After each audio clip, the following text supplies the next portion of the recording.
আসসালামু আলাইকুম।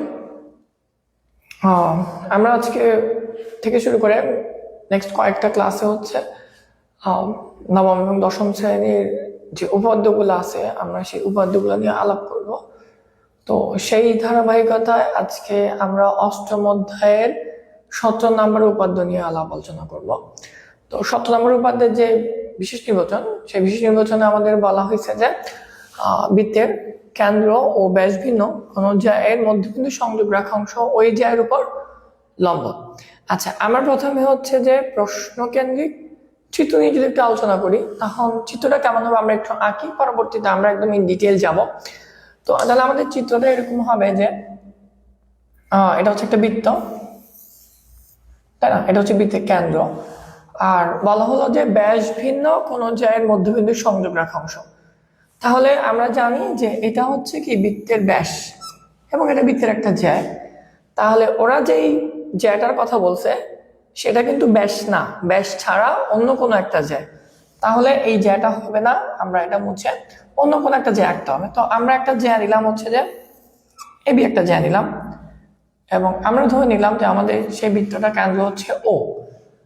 তো তাহলে প্রশ্নের আলোকে আমরা কি পাইলাম যে বৃত্তের একটা কেন্দ্র ও পাইলাম এবং ব্যাসভিন্ন একটা যে এবি পাইছি। এখন এবি এর যে মধ্যবিন্দু, আমরা একটা এবির একটা মধ্যবিন্দু নিয়ে নিলাম হচ্ছে এম। এখন প্রশ্নের আলোকে বলা হয়েছে যে ও আর এম এর সংযোগকারী যে রেখাটা ও এমটা, এই ও এম রেখাটা এবি এর উপর লম্ব হবে। তো আমরা এটা প্রমাণ করব। তাহলে শুরু করা যাক। আমরা প্রশ্নের আলোকে হচ্ছে আমরা চিত্র আঁকছি। এখন আমরা চিত্রের উপর ভিত্তি করে আমরা বিশেষ নির্বাচন লিখব। তাহলে স্টার্ট করা যাক বিশেষ নির্বাচন থেকে।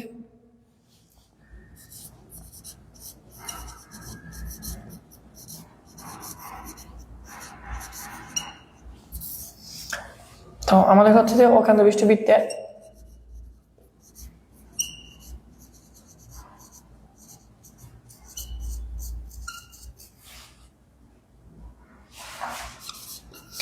এবি ব্যাস নয় এমন একটি জ্যা,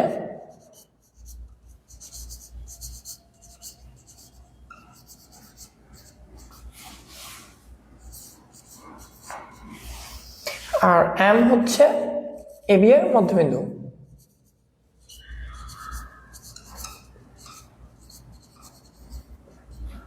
তাহলে আমাদেরকে কি প্রমাণ করতে হবে যে ও আর এম এর সংযোগকারী রেখা, মানে ও এমটা এবি এর উপর লম্ব হবে।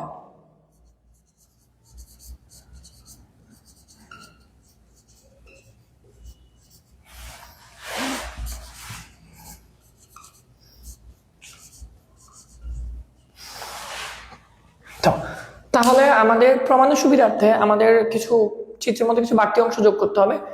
তাহলে আমরা বাড়তি অংশ কি কি যোগ করব সেটা হচ্ছে আমরা অঙ্কনের মধ্যে গিয়ে বলবো। তো কি কি লাগবে, আমরা এই প্রমাণটুকু করার জন্য আমরা ও আর এ যোগ করে দিব এবং ও আর বি যোগ করে দিব। তাহলে আমরা অঙ্কনে যাই লিখতে পারি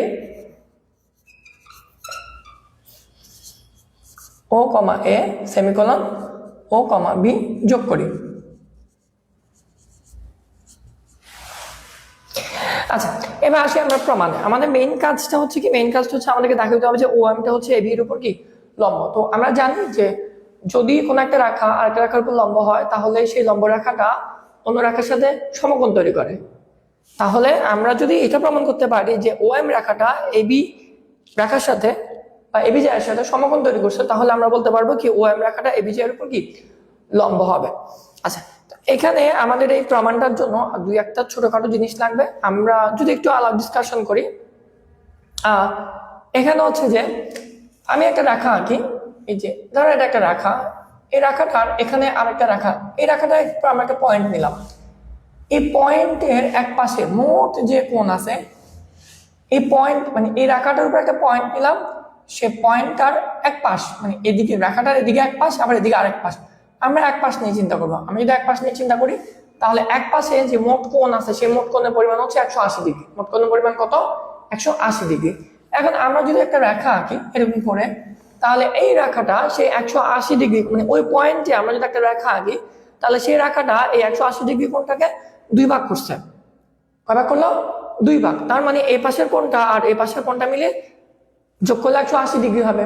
আচ্ছা, ঠিক সিমিলারলি আমাদের এখানেও এই যে এম বিন্দুতে এক পাশে মোট যে কোণ আছে, এই মোট কোণের পরিমাণ হচ্ছে 180 ডিগ্রি। তাহলে ওএমটা সেই 180 ডিগ্রিকে কয় ভাগ করলো? 2 ভাগ করলো, তাই না? এখন আমরা যদি সামহাও দেখাইতে পারি যে আমাদের এই কোণটা আর এই কোণটা সমান, এই দুইটা কোণের যোগফল 180 ডিগ্রি, আর এই কোণটা আর এই কোণটা হচ্ছে কি যদি সমান, আমরা এটা প্রমাণ করতে পারি, তাহলে আমরা বলে দিতে পারবো এই কোণগুলা দুইটাই কি সমকোণ বা 90 ডিগ্রি। এভাবে কোন একটা রেখার কোন একটা পয়েন্টে অপর একটা রেখাকে কানেক্ট করলে এখানে যে কোণগুলা তৈরি হয় এই কোণগুলোকে বলা হয় রৈখিক যুগল কোণ। এই কোণগুলোকে বলা হয় কি কোণ? রৈখিক যুগল কোণ। এরকম দুইটা রৈখিক যুগল কোণ যদি সমান হয়, দুইটা রৈখিক যুগল কোণ যদি সমান হয়, তখন আমরা বলতে পারি যে এই কোণগুলো হচ্ছে 90 ডিগ্রি করে। তাহলে আমরা আমাদের প্রমাণে চলে যাই। আচ্ছা, আমরা প্রমাণে কি করব? আমরা প্রমাণে তাহলে আমরা এতটুকু বুঝলাম যে আমরা দেখাবো এই কোণটা আর এই কোণটা সমান। এখন এই দুটো কোণ সমান দেখানোর জন্য আমাদের সবচেয়ে সহজ যে প্রক্রিয়া, সেই সহজ প্রক্রিয়াটা হচ্ছে আমরা এই ত্রিভুজটাকে আর এই ত্রিভুজটাকে আমরা সর্বসম দেখাবো। এই যে আমাদের এখানে একটা ত্রিভুজ আছে, ত্রিভুজ এ ও এম, এখানে আরেকটা ত্রিভুজ আছে যার নাম হচ্ছে ত্রিভুজ বি ও এম। আমরা যদি এই দুইটা ত্রিভুজকে সর্বসম দেখাইতে পারি, দেন আমরা বলতে পারবো যে এই কোণটা আর এই কোণটা সমান, কারণ এই দুইটা কোণ অনুরূপ কোণ হবে।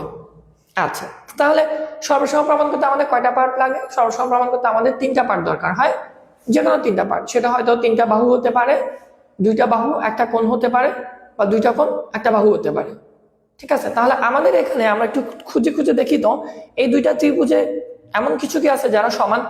তো আমরা যদি একটু খেয়াল করি, আমরা দেখতেছি যে এই ত্রিভুজের ও এটা এই ত্রিভুজের ও বি এর সমান। কেন? কারণ এই দুটোটা একই বৃত্তের কি ব্যাসার্ধ হয়। আবার দেখা যাচ্ছে যে এই ত্রিভুজের এ এমটা এই ত্রিভুজের বি এম এর সমান। কেন? কারণ এম হচ্ছে কি এ বি এর মধ্যবিন্দু। এছাড়া আবার দেখা যাচ্ছে যে এই ত্রিভুজে ও এম আছে এবং এই ত্রিভুজে ও এম আছে, তাহলে ও এমটা এই দুইটা ত্রিভুজে কি বাহু হবে? সাধারণ বাহু হবে।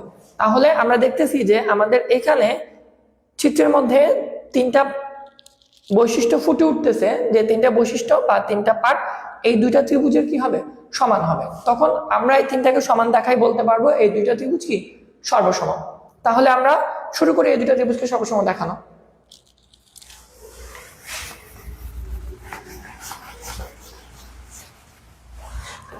তাহলে আমরা চলে যাব প্রমাণে। আমরা যে দুটো ত্রিভুজ নিয়ে কাজ করবো, ত্রিভুজগুলোর নাম হচ্ছে ত্রিভুজ ও এ এম ও ত্রিভুজ ও বি এম। তাহলে এই দুইটা ত্রিভুজে আমরা বলতে পারবো যে ও এ সমান এত ও এত এ, আমাদের ও এ সমান ও বি। কেন? একই বৃত্তের ব্যাসার্ধ।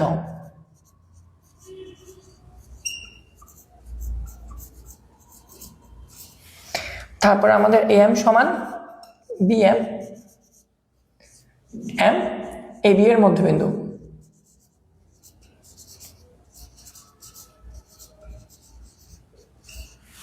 এবং আমাদের ও এম সমান হচ্ছে ও এম সাধারণ বাহু।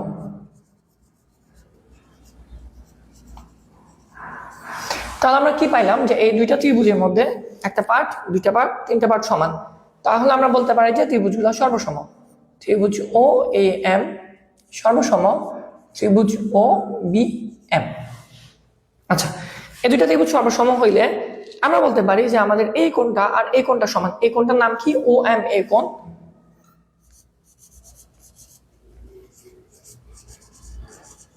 আচ্ছা, আমরা এটা কেন সমান বললাম? দুইটা ত্রিভুজ যদি সর্বসম হয় তাহলে ত্রিভুজের 6টা পার্ট থাকে, 3টা বাহু এবং 3টা কোণ। দুইটা ত্রিভুজ যখন সর্বসম হয় তখন তাদের দুইটা ত্রিভুজের 3টা বাহু সমান হয় এবং দুইটা ত্রিভুজের 3টা কোণ সমান হয়। আচ্ছা, সেক্ষেত্রে কোন বাহুটা সমান হবে? এটাকে অনুরূপ বাহুগুলা পরস্পর সমান হয় এবং অনুরূপ কোণগুলা পরস্পর সমান হয়। আমাদের এখানে এই কোণটা আর এই কোণটা অনুরূপ কোণ। কিভাবে অনুরূপ কোণ? এই কোণটার হচ্ছে ও এ বাহুর বিপরীত কোণ হচ্ছে এই এখানে ও এম এ কোণটা, সিমিলারলি ও বি বাহুর বিপরীত কোণ হচ্ছে ও এম বি কোণটা। এবং আমরা একটু আগে পাইছিলাম যে আমাদের এখানে ও এ আর ও বি সমান। যেহেতু ও এ এবং ও বি সমান, তাহলে তাদের যে বিপরীত যে কোণগুলা, এই দুইটা কোণ কি হবে? বা এখানে আমরা বলতে পারি যে আমাদের এখানে ও এ আর ও বি হচ্ছে অনুরূপ বাহু। তাহলে আমাদের এখানে ও এম এ কোণটা এবং ও এম বি কোণটাও কি হবে? অনুরূপ কোণ হবে। অনুরূপ বাহুর বিপরীত কোণগুলোকে আমরা কি বলতে পারি? অনুরূপ কোণ বলতে পারি। আচ্ছা, তাই আমাদের এখানে কোণ ও এম এটা কোণ ও এম বি এর সমান হয়েছে, অন্য কোনো কোণের সমান না হয়। আচ্ছা, তাহলে একটু আগে আমরা বলছিলাম যে এই দুইটা কোণকে আমরা কি বলতে পারি? এই দুইটা কোণকে আমরা বলতে পারি রৈখিক যুগল কোণ। তাহলে এবং দেখো এখানে এই কোণগুলো হচ্ছে রৈখিক যুগল কোণ এবং তারা সমান। তাহলে আমরা বলতে পারি যে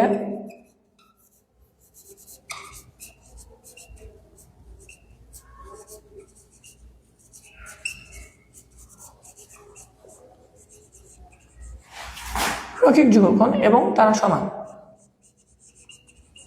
তো দুইটা কোণ যদি রৈখিক যুগল কোণ হয় এবং তারা যদি সমান হয় তাহলে তাদের প্রত্যেকে 90 ডিগ্রি করে হবে। তার মানে আমার কোণ ও এম এটা এবং কোণ ও এম বিটা তারা এক সমকোণ করে হবে। আচ্ছা, তাহলে আমাদের এই যে সমকোণগুলো তৈরি করলো কে? ও এম রেখাটা আমার এবি এর সাথে দুটো সমকোণ তৈরি করছে। তাহলে আমরা বলতে পারি যে ও এমটা এবি এর উপর লম্ব।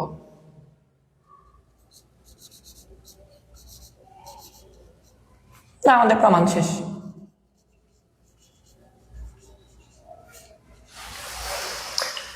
আশা করি এখন সবাই এটা পারবা।